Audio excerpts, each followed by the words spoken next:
बेलू ए बेलू तू का खा लियो ए गंदा कुत्ता मम खाई मम उगला कुत्ता ए वाशोड़ा कुत्ता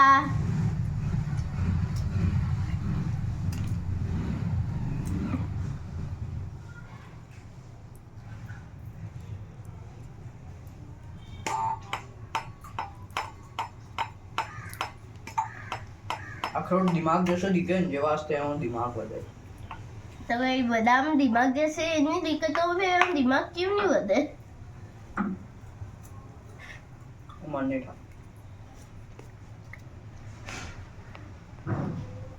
तो खावी आधे को ऑयल निकल रही है बिंसु ये ऑयल निकल रही है ज्यादा ऑयल वाળો છે आधे निकलियो ऑयल ऑयल એમાં આંગળીમાં તો ઓઇલ લાગતો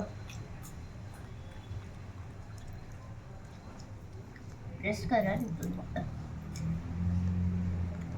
चबाए तो दो फटाफट दो जाओ फटाफट चाबे वगैरह खा ले बोले घोड़ा को घास नहीं और गधा चमनप्राश खा रहा है है बे गधा के वे हां